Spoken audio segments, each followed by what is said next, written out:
mahirap bigyan ng instruction.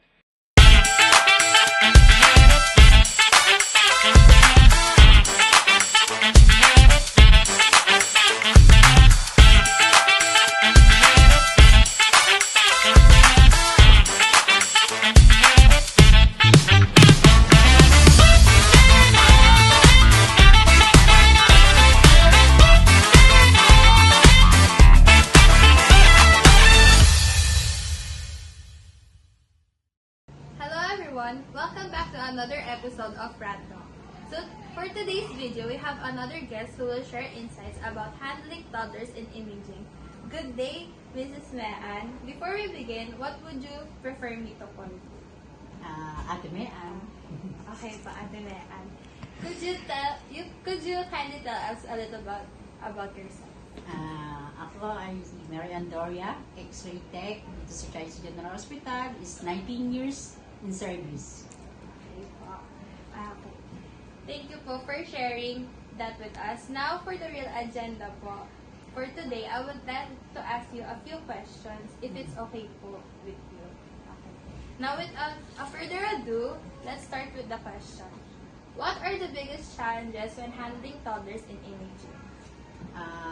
Ang tanong ko dyan is yung mga bata, tulad ng mga child, masyado makulit, yakin, pag hindi mo nasunod, magwawala. Kaya minsan nagdo-double exposure kami, ayaw namin magkaroon ng radiation ng bata.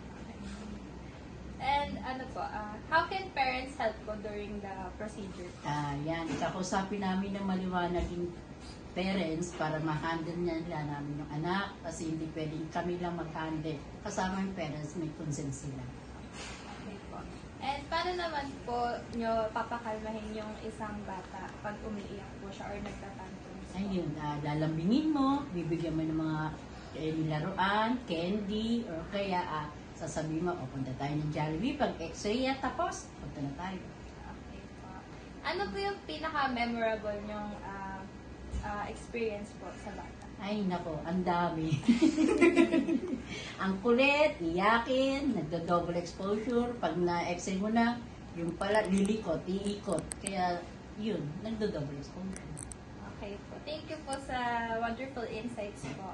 And thank you so much for sharing your experience and knowledge with us. And to our listeners, we hope you learned something new about how healthcare professionals handle toddlers in imaging and how we can help create a more positive experience. That's it for today's episode of Rat Talk. Don't forget to like, share, and follow for more episodes. See you again next time.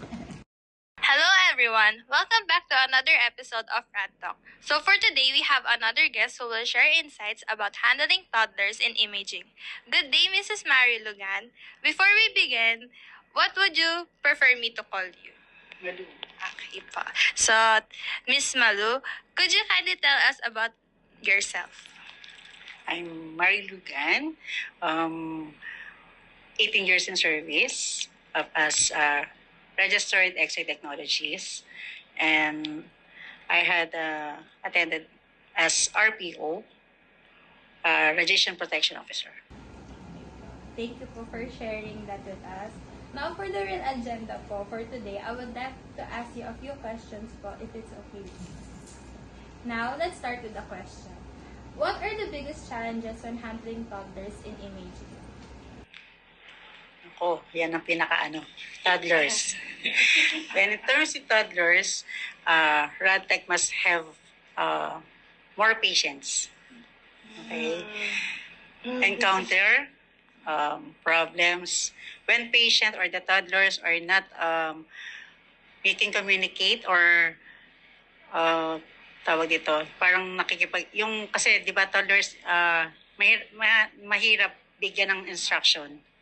So one problem is also yung parents din minsan.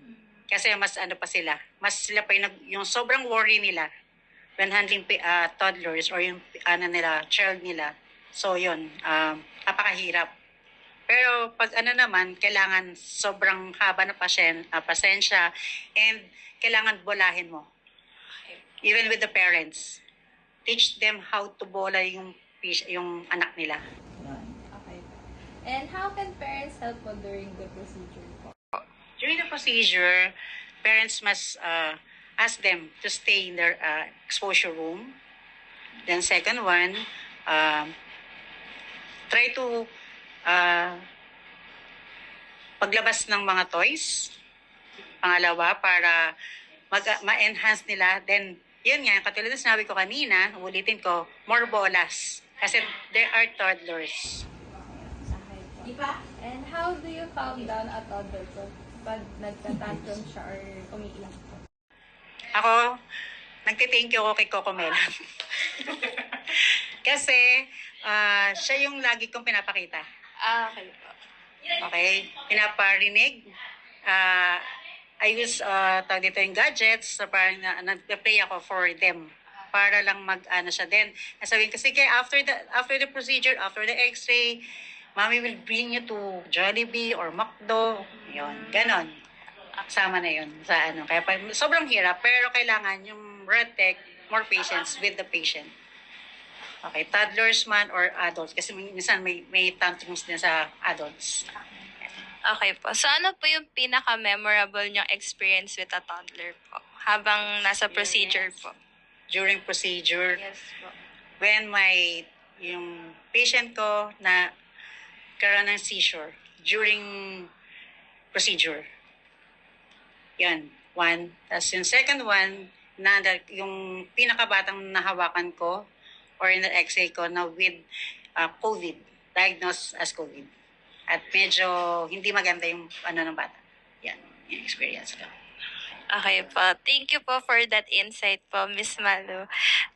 Thank you so much po for saying your experience po and knowledge with us today. And to our listeners, we hope you learned something new about how healthcare professionals handle toddlers in imaging and how we can help create more positive experience for them.